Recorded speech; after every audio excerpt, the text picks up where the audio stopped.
બોલો સતગુરુદેવની પોપટરામ બાપાની દુધેશ્વર માતની લાભેશ્વર નાથની ઉગમેશ્વર નાથની ઈર્સાગર ભગવાનની સતગુરુદેવની જય. મારે 84ના બંધન છે, મારે મોક્ષ મેળવવું હશે. મને સુખ દુઃખ, હર્ષ શોક, લાભ હાનિ મારું તારું, આવા જે અનેક દ્વંદ્વો માનવ જીવનમાં વળગેલા છે, આ કોને વળગેલા છે? આપણા મનને છે. અને એ દ્વંદ્વો દૂર ન થાય ત્યાં સુધી મન સાફ અને પવિત્ર ન બને. નહીતર મન એ આપણા આત્માનું એક શુદ્ધ ચેતન સ્ફુરણ છે, પણ આત્માથી અલગું થયું, જુદું થયું, એટલે પોતે પોતાને ભૂલી ગયું છે. પોતાને ભૂલી ગયું, જેમાંથી અલગું થયું એ ઘર પોતાનું ભૂલી ગયું. એ ઘર ગોતવા માટે મન રાત ને દિવસ પ્રયત્નશીલ છે. આ મન આજકાલથી જુદું નથી થયું, લાખો કરોડો જન્મથી આત્માથી જુદું પડ્યું છે. એટલે આત્મા અને મન બેયની વચ્ચે જબરજસ્ત અંતર એટલે મોટી ખાઈ છે, જેને કહેવાય વિયોગ. એ ખાઈ પુરાય નહીં ત્યાં સુધી કોઈ પણ મનુષ્યને શાંતિ નથી આવતી.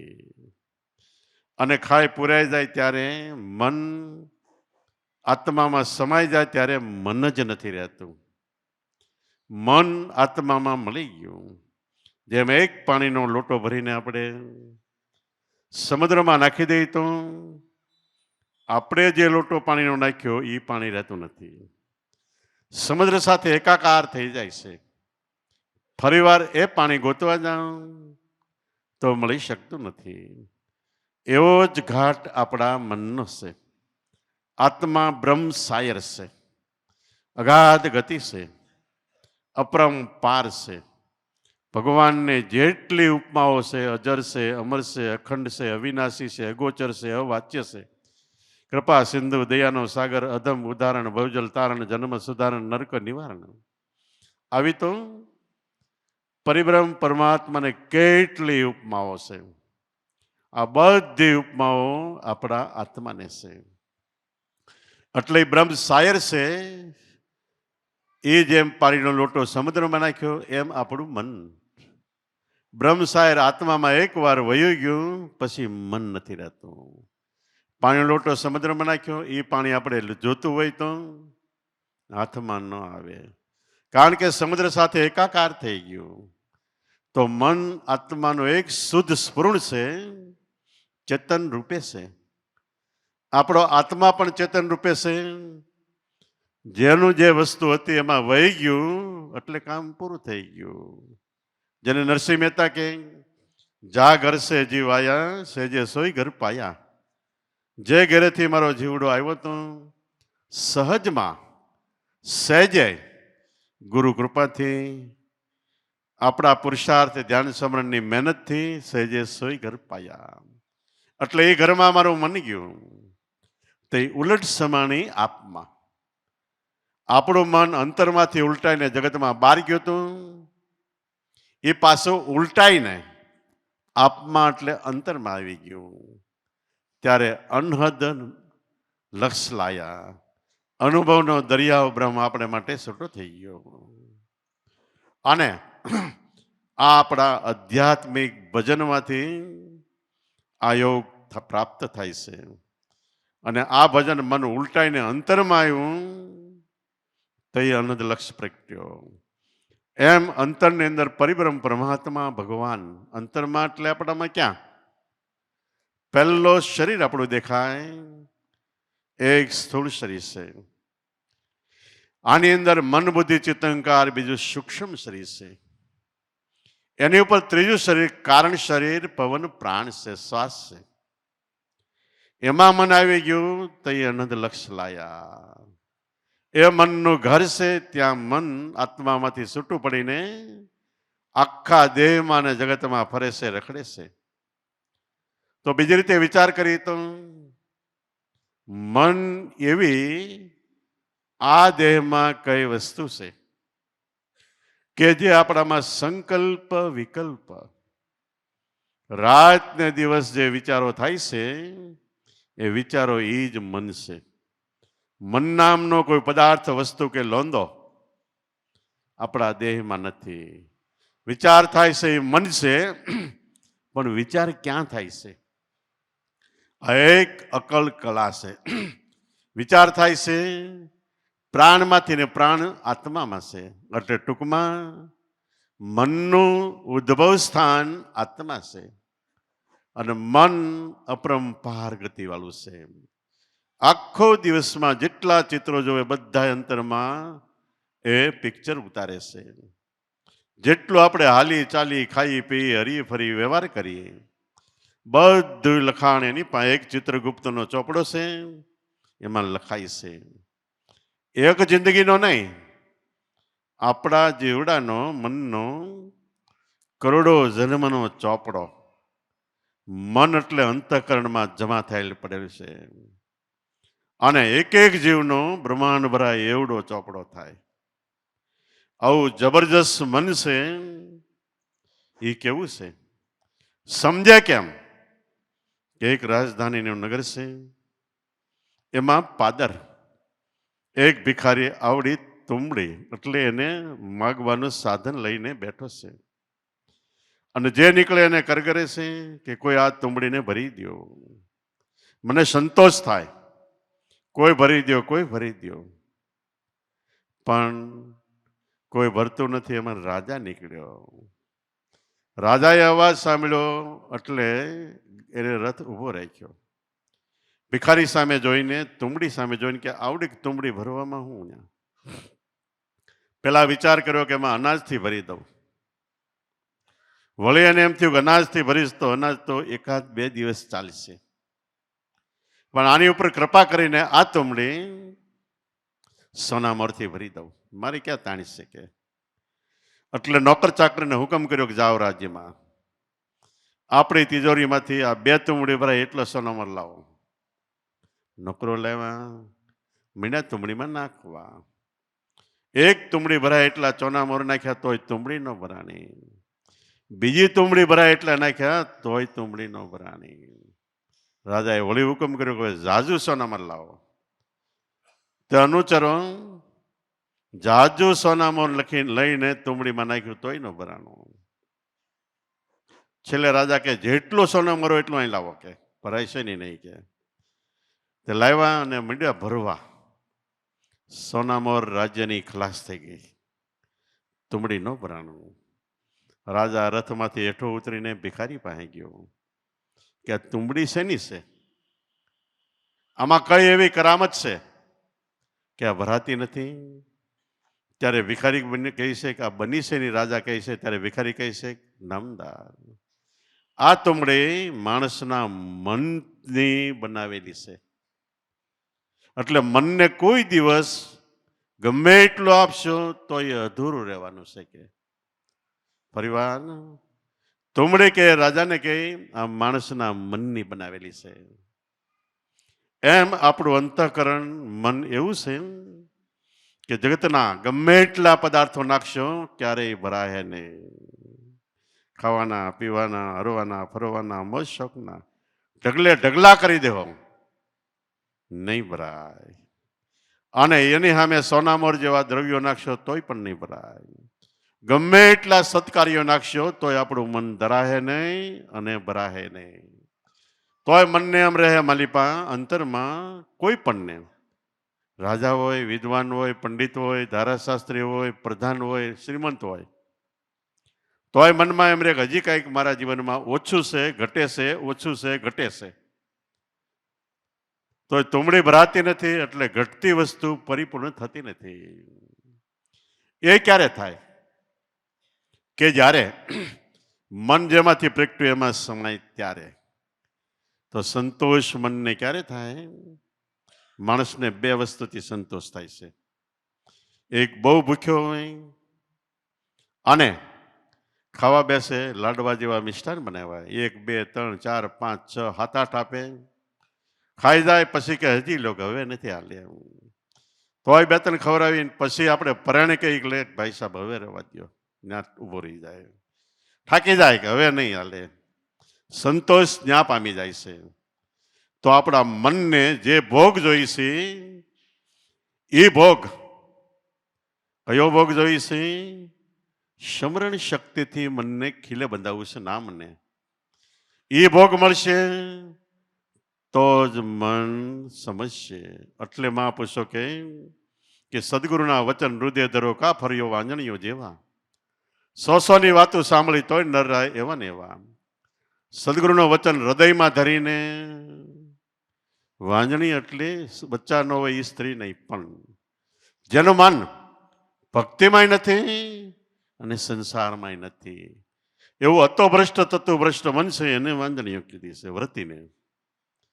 તો એ ક્યારે સમજશે કે મન પોતે એક નિરાકાર છે, અને સમજાવવા માટે આપણે ગમે એટલા જગતના આકાર આપશું, ક્યાંય સ્થિર નહીં થાય. આત્મા નિરાકાર છે, પ્રાણ નિરાકાર છે અને મન પણ નિરાકાર છે. આ ત્રણેયને જગતના ગમે એટલા પદાર્થો આપશો નહીં આવે, એને અમે નિરાકાર આપો. જો સાચા તત્વવેતા બ્રહ્મનિષ્ઠ અને ક્ષોત્રી સદગુરુ મળે તો નિરાકાર નામ શબ્દ બ્રહ્મ એ આપે છે, અને એ ખાય એટલે અંતરમાં શબ્દ ઉતારે. આપણે કીધું કે ગમે ખાવા માંડે ને પછી ધરાઈ રહે એટલે ના પાડે. એમ એકવાર આપણા અંતરમાં નામમાં મન ઉતરશે એટલે ધરાઈ રહે. પછી બસ હવે કાંઈ નહીં જોઈએ. આ જ્ઞાનની વાતો તો ઉપરની છે. અંતરની અંદર તો સ્મરણ શક્તિથી આપણું મન નામમાં વહી જાય ત્યારે એનો ભોગ ભરાય. આ એક વસ્તુથી ભોગ ભરાય છે. મનનો ભોગ બીજી વસ્તુથી કઈ છે ભરાય છે? કે માણસને કોઈની સાથે દુશ્મનાવટ થઈ અને અમે આમાં ધબધબાટી બોલાવવા મીંડ્યા મારવાથી માણસ બે હાથ જોડીને કે બસ ભાઈ સાહેબ હવે રહેવા દો, મારથી માણસ ધરાહે. તો એવી રીતે આપણું મન ગુરુ શબ્દના પ્રહાર મારથી એકવાર માનશે. એટલે સત્સંગ ભજનની અંદર ઘણા મહાપુરુષોએ ખૂબ કડવી વાણી કીધી છે. ગોરખનાથ કે રામ નામ લે ભળવા, સદગુરુ વચન ક્યું લગત કડવા. બીજું કાંઈ કડવું નથી લાગતું. પ્રસંગો જગતમાં હરે ફરે, કેટલું કરે, ક્યાંયથી મન પાછું ન વળે, ક્યાંયથી મન ધરાય નહીં. પણ રામનું નામ આવે, ભગવાનનું નામ આવે, ન્યા માણસ મંડે આમ નબળી નસે કંજોલવા ઉભા રહી જાય. એને ગોરખનાથ જેવાય કીધું કે રામ નામ લે ભળવા, લેવા જેવી આ એક જ વસ્તુ છે. સદગુરુ વચન ક્યું લગત કડવા. આ કડવું લાગે છે, એકવાર પીવાઈ જાય તો મીઠું થઈ જાય. મીઠા મીઠા સબ કોઈ પીવે, કડવા પીવે નહીં કોઈ. એકવાર જો કડવા પીવે તો સબસે મીઠા હોય. તો ગુરુ વચનનો માર પ્રહાર થાય કે અધા ધોમિયા આદિ અનાદિના ભડકીને પાછા ભાગે, મરે અવતરે આ અવનીમાં કામે કુટુંબને કાજે. અધા ધોમિયા એટલે ભક્તિ કરતા કરતા બેયમાં મન રાખ્યું. કર્મકાંડમાં નવધા ભક્તિમાં મન રાખ્યું, સંસાર વ્યવહારમાં મન રાખ્યું, થોડું થોડું ભક્તિમાં રાખ્યું. એ અર્ધગત ગતિ એટલે અડધી ગતિમાં છે. એ આદિ એનાથી હવે કેટલાય જીવડાઓ ફરતા રખડતા રખડતા ચાલ્યા આવે છે. આદિ એનાદિન એટલે પહેલેથી મરે અવતરે આ અવનીમાં, મરે પાછો અવતરે, મરે પાછો અવતરે. અને આ અવનીમાં એટલે જગતમાં કામે કુટુંબને કાજે. અવસર આવે તે કરે ઉધારા, લોક તણી લાજે. અવસર આવે તે ઉધાર લઈને ગમે એમ કરીને લોક પ્રસંગો કરે છે. પાછી એની ભરપાઈનો વારો આવે તે મનુષ્ય દુઃખી થાય છે. એટલે એને ઠપકો આપતા મહાપુરુષો કહે છે, પ્રમોદ્યા ઈનર પાધરાનો આલે આગુ તણી અભાગે.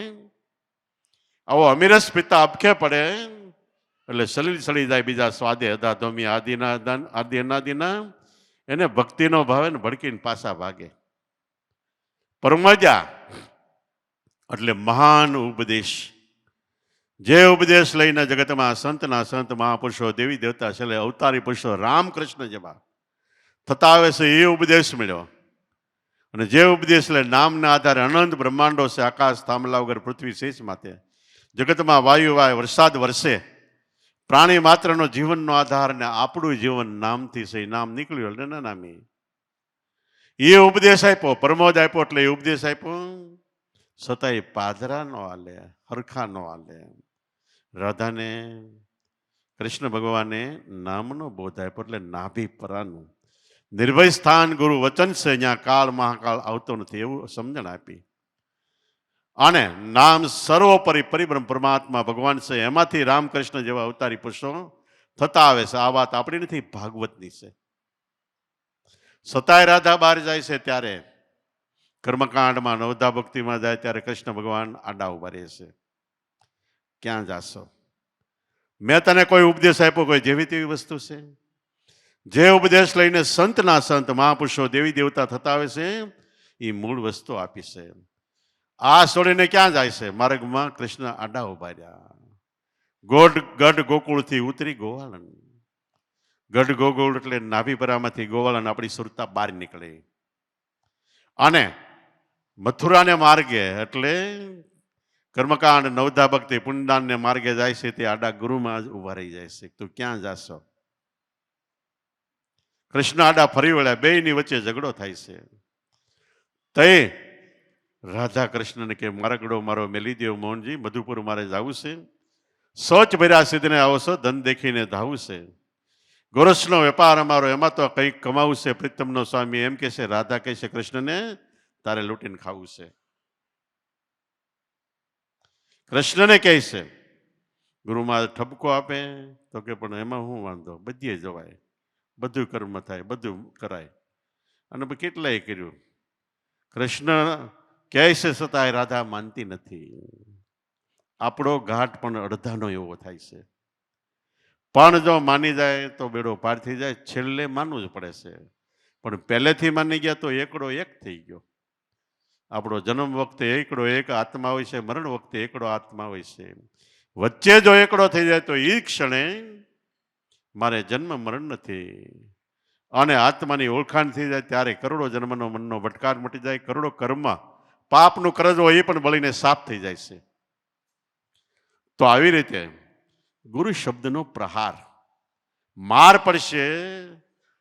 એકથી મન વહેલા મોડું માર ખમીને એ ગઈ શબ્દોના ઘા તઈ માનશે. એટલે એક તો ખાવું એટલે જ્ઞાન અંતરમાં ઉતારતા ઉતારતા શબ્દ સુરતાનું એક ઘર થાય ત્યારે કે હા બસ હવે જ્ઞાનની જરૂર નથી. જ્ઞાન ક્યાં સુધી છે? સુરતા અને શબ્દ બે અલગ છે. બે એક થઈ જાય એટલે જ્ઞાન પૂરું થઈ ગયું. એવી રીતે માર પણ ક્યાં સુધી છે? પગે લાગી જાય, માફી માગી લે ત્યાં સુધી છે. એમ સદગુરુ શરણમાં જેનું મન વિરામ પામ્યું એને માટે સર્વે ઉપદેશ પરિપૂર્ણ થઈ ગયું. દુલ્લા દુલ્હન મિલ ગયા, ફીકી પડી બરાત. લગ્ન પહેલા કેટલી તૈયારીઓ થાય છે, કેટલાય ખર્ચા થાય, વ્હાઈટ વોશ થાય, મકાન બધું શણગાર શોભા બધું થાય. જાન જાય લગ્ન કરીને આવે પછી બધું પૂરું. હવની ઘરે વ્યા જાય. દુલ્હા દુલ્હન મિલ ગયા. શબ્દ સુરતાનું એક ઘર થઈ ગયું, ફીકી પડી બરાત. આખી દુનિયા પછી એને માટે નથી. એને કેવળ આનંદ છે. સુરતા ગુરુ વચનમાં વહી ગઈ એટલે પછી બધું નકામું છે. ફક્ત સુરતાને શબ્દો એક ધારા મળ્યા જ કરે અને એની ફળશ્રુતિ રૂપે અંતરમાંથી અનુભવના એકડા એક પછી ઉઠવા માંડી જાય. પેલા નાદ બ્રહ્મ જાગૃત થાય, આનંદ બ્રહ્મ જાગૃત થાય અને શબ્દનો અવાજ થાય. શબ્દનો અવાજ જ્યારે આવે છે ત્યારે ત્યારે ખરેખર આપણી અંદર કામ, ક્રોધ, મોહ, લોભ, છળ, કપટ, ભ્રમણા ગમે એટલા હોય બધા ભાગતા થઈ જાય છે. જેમ જબરજસ્ત જંગલ હોય એમાં હાથી જેવું વિકરાળ જનાવર હોય અને એ સૌથી મોટું પ્રાણી કહેવાય, પણ કેસરી સિંહની ત્રાડ પડે એટલે હાથી દોડતા થઈ જાય, પૂછડીઓ ઊભી પૂછડીઓ ભાગતા થઈ જાય. એમ આપણા અંતરમાં કેસરી કેરા સિંહ ત્રાડે નાસે કોટિક કુંજર સૂચો ને. કેસરી સિંહની ત્રાડ પડે એટલે હાથીઓ યાદ આવે આપણી અંદર. એકવાર પ્રાણમાં સ્મરણ કરતા કરતા શ્વાસનો શબ્દનો અવાજ થાય ત્યારે આપણી અંદર લાખો કરોડો જન્મથી રહેલા કામ, ક્રોધ, મોહલો બધાય ઊભી પૂછડીએ દલીલ કર્યા વગર વ્યા જાય છે. તો એનો અર્થ એવો નથી કે બધા ન રહે, જરૂર પૂરતા રહે છે અને જરૂર ન હોય તો એ હંકેલાઈ જાય છે. આપણું મન અને સંતોનું મન ફેર ક્યાં છે કે એ મનને કંટ્રોલમાં રાખી શકે છે અને આપણું મન ભખાળ રેઢિયાર ઢોર જેવું ગમે ત્યાં રખડે છે. નહીતર એમ કહેવાય કામી ગુરુ કૃષ્ણજી, લોભી ગુરુ આમ, ક્રોધી ગુરુ નરસિંહજી, રોતલ ગુરુ નામ. કૃષ્ણ ભગવાનને 16,108 ગોપીમાં 8 તો પટરાણી હતી, છતાંય એમ વિરક્ત એટલે બધાથી પર થઈને જિંદગીભર રહેલા. એક જ દાખલો, ગોપીઓને વ્રત હતું અને વ્રતમાં પૂજાની સામગ્રી લઈને યમુના નદીને સામે કાંઠે જવું હતું. ત્યાં દુર્વાસા ઋષિની પૂજા કરવાની હતી એટલે ગોપીઓ બધો સગ થાળ ભરીને ખાવાના નાન તેને સાધનો, પુષ્પો ને અબીલ ને ગલ્લાલ ને કંકુ ને બધું લઈને ગઈ.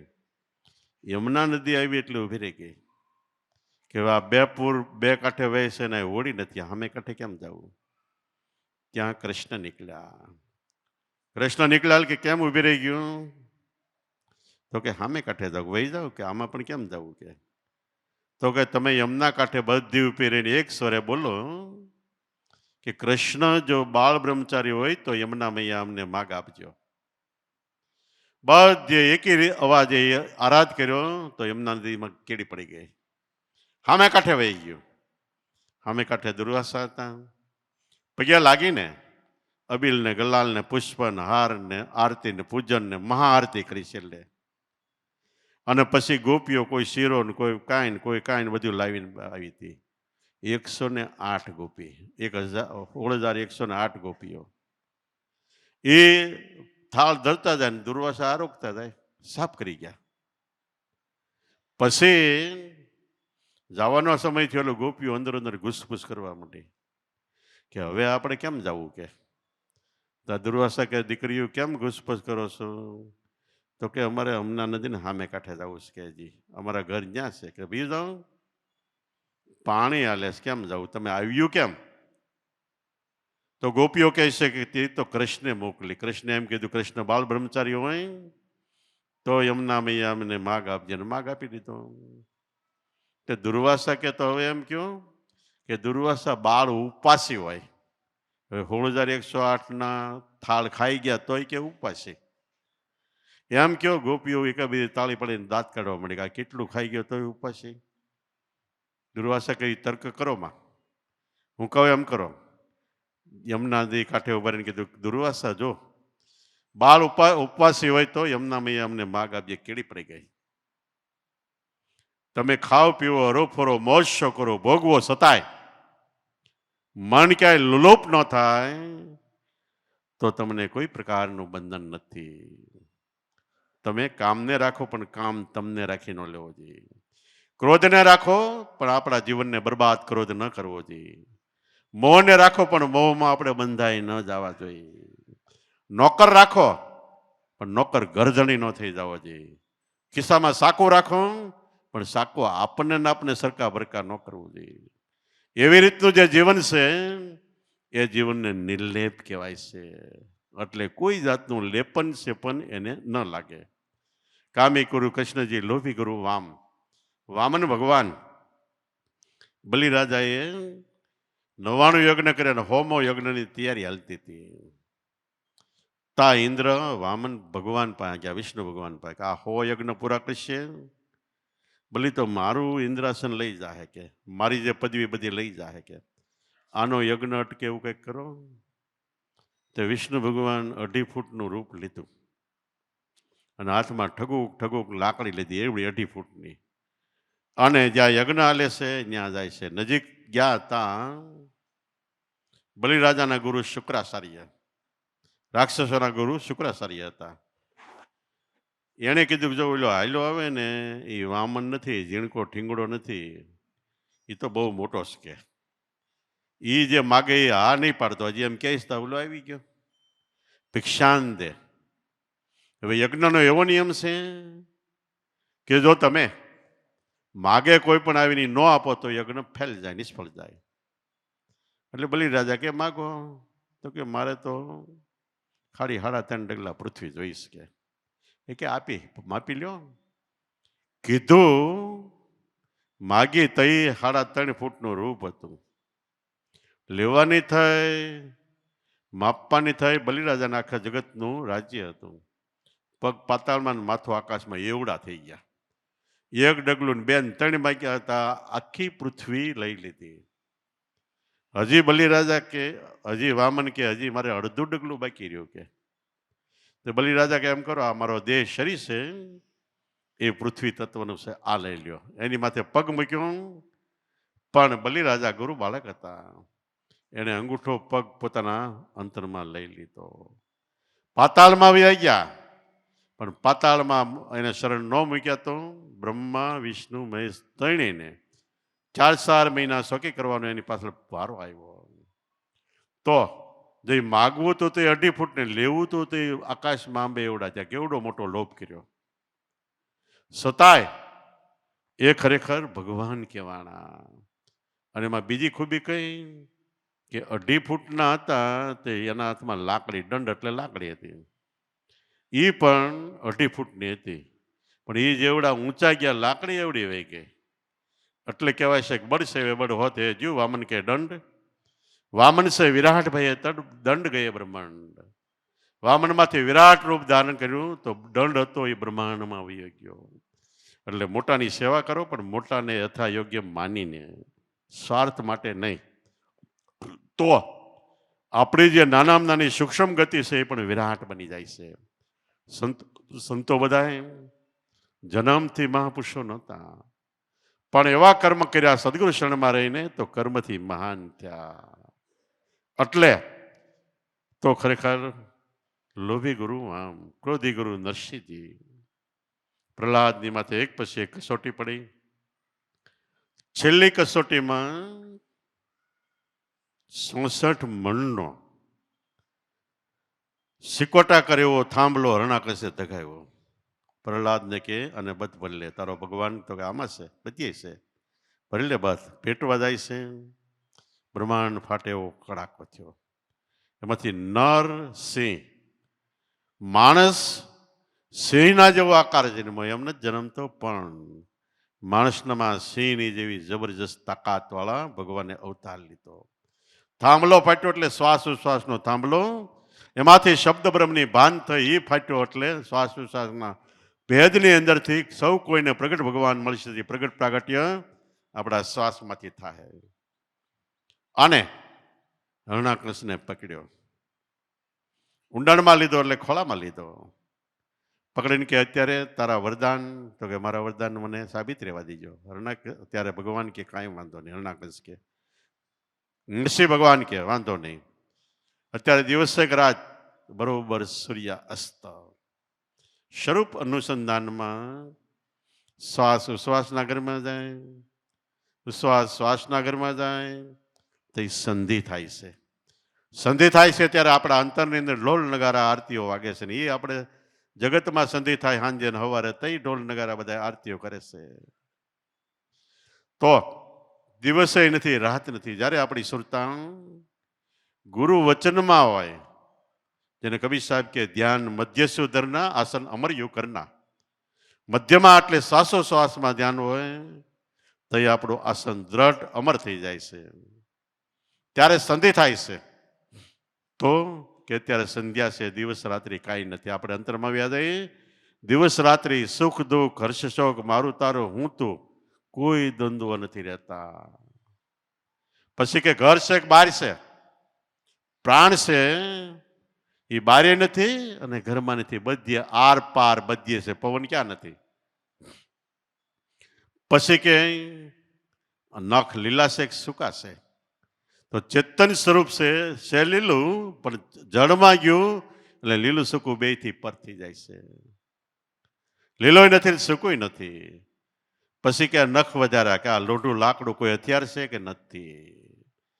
ગુરુ શબ્દમાં વયા ગયા પછી જે કાંઈ આપણે કરવું એ થાય એ કોઈ હથિયાર નથી.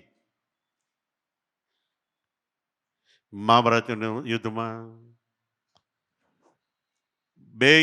બે યોદ્ધાઓની માંગણી થવા માંડી. ભીષ્મે દુર્યોધનને કીધું તું જોઈએ કૃષ્ણ જે પક્ષમાં જાય એ જીતશે. દુર્યોધન મહેનત કરતા કરતા કૃષ્ણે બે ત્રણ એવી સાલ નાખી કે મારું સપન કોટી યાદવ કુળ તને અમુક તને અમુક તને. દુર્યોધન લોભાઈ ગયો, હા પાડીને આવ્યો. અને ભીષ્મ પિતાએ તરત પૂછ્યું કૃષ્ણ કેમ ના જાય કે એ પાંડવો કે એ જીતી જાય. એ કે પણ એનું આખું યાદવ કુળ આપણી બાજુ કે એને થોડો એ મારે કે એને ગમે ને પતાવી દે. એ કાંઈ બધાનું આખું પૂરું થાય એ પૂરું કરવા જ આવ્યો છે કે. તો કે પણ નિશસ્ત્ર એના હાથમાં કોઈ શસ્ત્ર નહીં, 18 દિવસના યુદ્ધમાં શસ્ત્ર નહીં ધારણ કરે. એ કે નિશસ્ત્ર પણ એની પાસે બીજા કેટલાય હથિયાર એવા ગુપ્ત છે કે.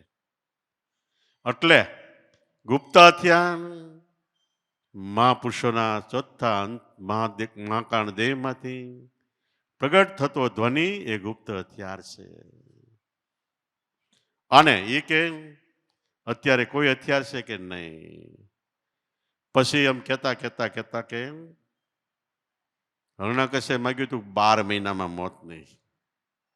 એ ભગવાન કે અત્યારે કેવો મહિનો? 13મો છે. આપણે અધિક મહિનો આવે ને સરળ શ્રી નાખ્યો. 13મા મહિનામાં શ્રી નાખ્યો એટલે ગોપીઓ અત્યારે હરણાકશનું હનાન કાઢે છે 13મા મહિનામાં. તો એ શ્રી નાખ્યા પછી ભગવાનમાં એટલો બધો ક્રોધ થયો. રાક્ષસને મરવો તો એટલા બધા ક્રોધમાં ગયો કે જીબડો બહાર નીકળી ગયો. અને ભગવાન અકલ કળામાંથી કળા રૂપે અવતાર ધારણ કરીને આવ્યા એટલે દેવો બધા હેઠા ઉતર્યા કે ભગવાનની આરતી કરી. પણ ભગવાન સામે જોયો તો આખો લાલ સોળ, કોઈને અહીંયા જીગર પાસે જવાનું ન હાલે. તો બધા કેમ કરો આપણે ઘરવાળી લક્ષ્મીજીને મોકલો. લક્ષ્મીજીને કે તમે જાઓ એને શાંત કરો એટલે આરતી કરી. એ કે લક્ષ્મી કે આવા મેં કોઈ દી નથી જોયા કે હું નહીં જાઉં કે. કેટલાયને કીધું. છેલ્લે નારદજીને પૂછ્યું, નારદ કે પ્રહલાદને મોર કરો. પ્રહલાદને મોર કર્યો. ભગવાનના પગ પકડાલ ક્રોધ શમી ગયો. અને ખરેખર એટલો બધો ક્રોધ હતો કે એ ક્રોધ ચાલુ રહ્યો તો પૃથ્વી લાવારસ, આ પૃથ્વી રસ બની જાય, સાફ થઈ જાય આખું જગત. જરૂર પડતી ક્રોધને પ્રગટ કર્યો અને ભક્તિ કરવામાં આવી. પ્રહલાદ નજીક ગયો એટલે ક્રોધને સમાવી દીધો. સંતો મહાપુરુષોનું આવું દિવ્ય જીવન હોય છે. ક્રોધી ગુરુ નરસિંહજી, રોતલ ગુરુ રામ. રાવણ સીતાને ઉપાડી ગયો. રામ મીડા પોકે પોકે રોવા. અર્જુન લક્ષ્મણ કે ભાઈ રોવામાં આપણે બીજી સીતા લઈ આવી. રામ કે ગાંડો થામાં કે વન વન ચંદન નો ઉપજે. ક્યાંય જગતમાં જોઈએ તો એક વસ્તુ એવી દિવ્ય હોય છે બીજી નથી હોતી. એમ ઘેર ઘેર સીતાવું ન હોય. તો એ ગાંડા થઈને હાલ્યા જાય. લક્ષ્મણ વાહે જાય. કાકડો અઠવાડ કે તે મારી સીતાને જોઈ. બવડીનો કાંટો પકડી લે કે સીતાને જોઈ. પશુ પક્ષી ઢોર ઢાખર ગમે એ મળે કે સીતે સીતે સીતે સીતે બોલે છે. સીતે સંસ્કૃત શબ્દ છે. આરાધ કરે છે. છેલ્લે દી આત્માનો સમય છે. ચકવો અને ચકવી આપણા ખેતરમાં બે સેટે ઊભા હોય અને પીયું પીયું પીયું પીયું એવો અવાજ કરતા હોય. એને પૂછ્યું તે મારી સીતાને જોઈ ઇવડે કે તારી સીતાને મરે હું લેવા દેવા, અમે તમારા પ્રેમમાં મશગુલ છે. કે તે રામે શ્રાપ આપ્યો કે જાઓ હવે રાત આવે છે, રાતના તમે એક ઠેકાણે બે હાથે નહીં રહી ગયો, હવાર થાય તે રહી શકશો. એટલે ત્યારથી કહેવાય છે કે સાંજ પડે દિન હાથમે ચકવી દિના રોય ચલ ચકવા વહાં જાય એક જા રેન દિવસ ન હોય. સાંજ પડે દિવસ હાથમે આપણામાં અંધારું થઈ જાય એટલે સુરતા રોવા માંડે છે ચકવી. એટલે આપણે ન્યા યાદ કે રાત દિવસ ન હોય. રાત દિવસ ક્યાં નથી કહે કબીર હંસા ચલો આપણા દેશમાં, કાયમ આપણા દેશમાં કાયમ પૂનમ, કોઈ દિવસ નહીં લમાસા, ત્યાં કોઈ દી અમાસ નથી, અંધકાર નથી. ક્યાં? ગુરુ વચનમાં જાઓ ત્યાં. સાંજ પડે દી નાથ મેં ચકવી દીના રોઈ, ચલ ચકવા વહાં જાય એના પતિને કહે છે જ્યાં રેન દિવસ ન હોય, રાત્રે દિવસ ન હોય, ત્યાં જવું કે ત્યાં આપણે એમાં જ જવાનું છે. સુરતા શબ્દમાં વહી ગયો એટલે ત્યાં રાત્રે દિવસ નથી. સુરતા શબ્દ કાયમ મસી એક ધારા ભેગા રહી શકે છે, પણ એ બે નથી રહેતા, એક જ થઈ જાય છે. પછી જુદા થવા પણ જ ક્યાં છે? તો રેન કી બિસુરી ચકવી આન મિલે પ્રભાત, પણ જો જન બિસુરે નામ છે वो દિવસ મિલે નહીં રાત. રેન કી બિસુરી ચકવી, ચકવીને રાતનો વિયોગ છે. દિવસ ઉગે એટલે ભેગી થાય છે, પણ જો જન બિસુરે નામ છે, ગુરુ વચન મળ્યું, એ નામને ભૂલી જાય એવો દિવસ મિલે નહીં રાત. એટલે 84માં જાય, દિવસ શું, રાત શું, સુખ શું, દુઃખ શું, તડકો શું, સાયો શું, કોઈ વસ્તુ દ્વંદ્વ બધું ભેગું થાય. કેટલી યાતનાઓ ભોગવી પડે છે. એટલે રેનકી બિસુરી ચકવી આને મિલે પ્રભાત, પણ જો જન બિસુરે નામ છે. ગુરુમાં જે નામ આપ્યું એ ભૂલી જાય, બીજે રવાડે ચડી જાય એવો દિવસ મિલે નહીં રાત. અને કોઈ દિવસ પછી મનુષ્ય અવતાર મળવા પણ રહેતું નથી. તો ખરેખર રોતલ ગુરુ રામ એવા હતા, સતાય આપને ટેકો દેવા અવતારી પુરુષો થયા, એના આપણે નામ લેવા પડે છે. આ બધી શક્તિ એનામાં ક્યાંથી આવી? કે નામના સ્મરણથી. એટલે આ કળયુગની અંદર કબીર સાહેબ કહે કલી મેં કેવલ નામ આધારા. કળયુગમાં ફક્ત નામનો આધાર, એ જ વસ્તુ મોટા મોટી ભક્તિ છે. કલી મેં કેવલ નામ આધારા. તો એ નામ જાણ્યું ને સર્વે જાણ્યું, સર્વે શાસ્ત્રનો ભેદ, વિના નામે નરકે ગયા પટી પટી ચારે વેદ. આટલો અપરંપાર મોટો મહિમા નામનો છે. અને આપણને મળ્યું હોય તો બીજે ચિત્રા ન ફાડવા, ભિખારી વેળા ન કરવા, એકમાં ધ્યાન આપો. એક સિદ્ધિ એ સર્વ સિદ્ધિ. એક રાજારે ઓળખાણ થઈ ગઈ તો પછી કલેક્ટર કે ડીએસપી, ડીડીઓ, ટીડીઓ, કમિશનર કોઈની જરૂર ન પડે. એમ નામ છે એ રાજા છે. રવિ સાહેબ કે નામ શબ્દ નામ રાજા, સંતો નામ શબ્દ નામ રાજા. મુખ से કહું તો કોઈ નો માને, સર્વે નામ કા સાજા, સંતો નામ શબ્દ નામ રાજા.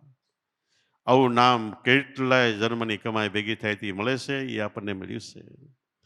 દાદા સાહેબ એક વાણીમાં કીધું નામને ગોતતા કરોડો જન્મ વયા જાય.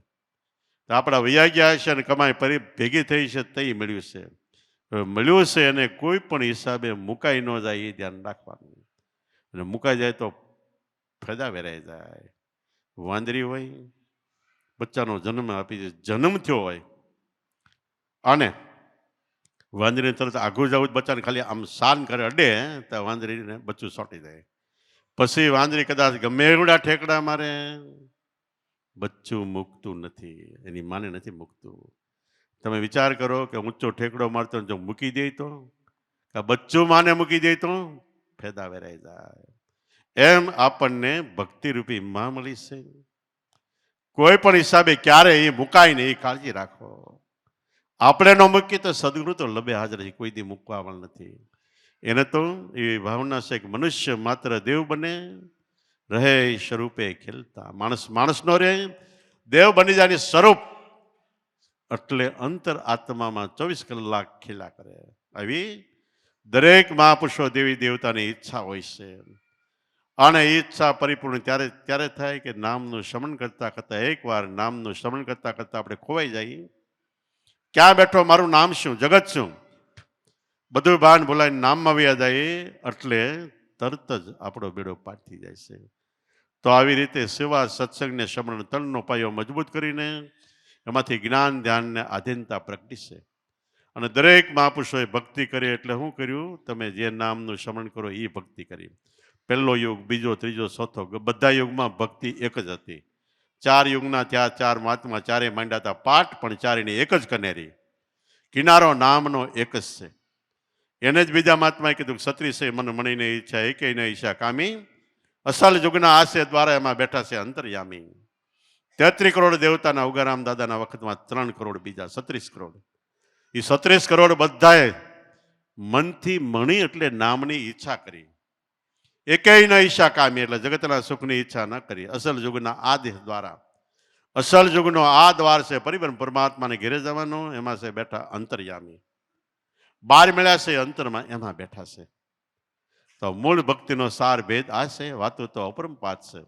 વાતું છે 20,000, પણ એમાં કોઈ હકડીને હાથ કરું તો તન ઉગરી જાય તમારો, અને જમનો જોખો પણ મટી જાય છે. આ વસ્તુ મળી હોય તો મળી અને માણો નામનું સ્મરણ કરો. તન મન ધન લગાવીને ગુરુમાની સેવા કરો એટલે આપણા જીવનને ધન્યવાદ અને બેડો પાસશે. બોલો સતગુરુદેવની, પોપટરામ બાપાની, દુધેશ્વરમાં લાભેશ્વરના, ઉગમેશ્વરનાથની, ઈર્ષા સતગુરુદેવની. એક ભજન બોલાય ત્યાં સુધી બેસી રહેજો. ભજન એક બોલવાનું હોય ત્યાં સુધી બેસી રહેવાનું. અને જો આપણે વહેતા થઈ જાય તો શું થાય? આપણામાં કહેવત છે કે ગા ગાળીએ દોવા ન દે. ગાને દોવી હોય, બે પગે ગાળીઓ બાંધી એટલે પગ ન હલી શકે, છતાંય દોવા ન દે. દોવા ક્યારે દે? વાસડું મૂકો તો.